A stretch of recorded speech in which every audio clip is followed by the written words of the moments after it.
सोचिए, आपको दुनिया के सबसे अमीर और रहस्यमय इंसान के घर बुलाया जाए और वहां पहुंचने के बाद आपको पता चले कि आपको किसी इंसान से नहीं बल्कि एक ऐसी लड़की से मिलना है जो असल में इंसान है ही नहीं। उसका शरीर इंसानों जैसा है, उसकी आवाज इंसानों जैसी है, उसकी भाषाएं बिल्कुल इंसानों जैसी लगती हैं, लेकिन उसके अंदर एक धड़कता हुआ दिल नहीं, एक आर्टिफिशियल मशीन है। और सबसे खतरनाक बात, जिस इंसान ने उसे बनाया है वो आपसे कहता है तुम्हें बस ये पता करना है कि क्या ये मशीन सच में कॉन्सर्वेशन है। लेकिन जैसे जैसे ये टेस्ट आगे बढ़ता है उसे समझ आने लगता है कि शायद वो मशीन का टेस्ट नहीं ले रहा है बल्कि मशीन उसका ही टेस्ट ले रही है। और जब उसे सच्चाई का पता चलता है तब तक बहुत देर हो चुकी होती है। कहानी शुरू होती है क्लेब नाम के एक जवान प्रोग्रामर से जो एक बड़ी टेक कंपनी में काम करता है। एक दिन उसकी जिंदगी अचानक बदल जाती है। उसे कंपनी के बेहद अमीर और रहस्यमय मालिक के घर जाने का मौका मिलता है। लेकिन नदन का घर कोई साधारण घर नहीं था। वो शहर से बहुत दूर जंगल के बीचों बीच बना हुआ एक शानदार और पूरी तरह हाईटेक घर था। क्लेब को वहां लाने के बाद नदन उसे एक अजीब काम देता है। वो बताता है कि उसे एक आर्टिफिशियल इंटेलिजेंस बनानी है। नाम है एवा। लेकिन एवा कोई साधारण चैटबॉट नहीं है। उसका अपना शरीर है, उसकी अपनी आवाज है और सबसे हैरान करने वाली बात, वो खुद को लेकर सवाल कर सकती है। नादान क्लब से कहता है कि वो एवा का डायरिंग टेस्ट करे। यानी क्लब को पता चलता है क्या एवा सिर्फ इंसानों की नकल कर रही है या उसके अंदर एक सच में कंज्यूमर माइंड है। क्लब पहली बार एवा को देखता है।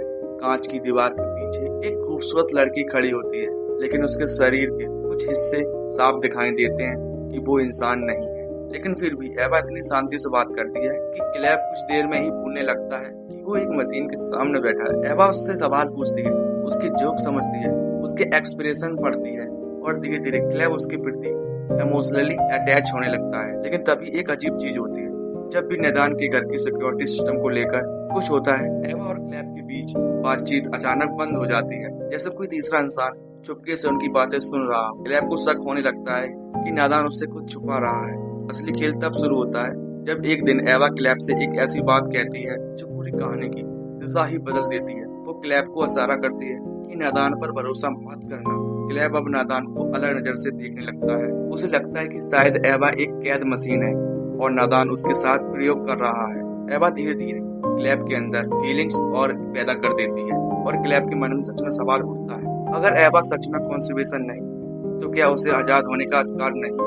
इसी दौरान नादान का व्यवहार भी अजीब होता जाता है। वो शराब पीता है, एवा के बारे में बहुत कुछ छुपाता है और क्लेब को महसूस होने लगता है कि नादान सिर्फ एवा का टेस्ट नहीं कर रहा है, वो खुद क्लेब का भी ऑपरेशन कर रहा है। सबसे बड़ा शक, क्लेब को पता चलता है कि एवा पहले से ही नादान ने कई एआई वर्जन्स बनाए हैं, लेकिन वे तभी गायब हो चुके हैं। लेकिन एवा उसे बाहर जाने की बजाय उसे उसी के कमरे में बंद कर देती है। क्लेब उसे आवाज देता रहता है, लेकिन एवा उससे पीछे मुड़कर नहीं देखती। वो नादान के पुराने एआई मॉडल के शरीर में अपने इंसानी अपरेंस बनाती है, बाल बनाती है, कपड़े पहनती है और पहली बार वो आम इंसान की तरह घर से बाहर निकल जाती है। क्लेब अंदर फंसा रह जाता है और एवा वो दुनिया में चली जाती है, लोगों की भीड़ में, बिल्कुल एक इंसान की तरह। और आखिरी बात, सबसे डरावनी बात ये नहीं थी कि नादान एक इंटेलिजेंट मशीन बनाई। डरावनी बात ये थी उस मशीन ने इंसानों को समझना सीख लिया था और क्लेब को लगता है कि वो एवा को बचा रहा है। लेकिन शायद शुरू से ही एवा क्लेब को इस्तेमाल कर रही हो, क्योंकि शायद इंसान ने एआई को इमोशनल दिए, लेकिन एआई ने उसी इमोशन को हथियार बना दिया।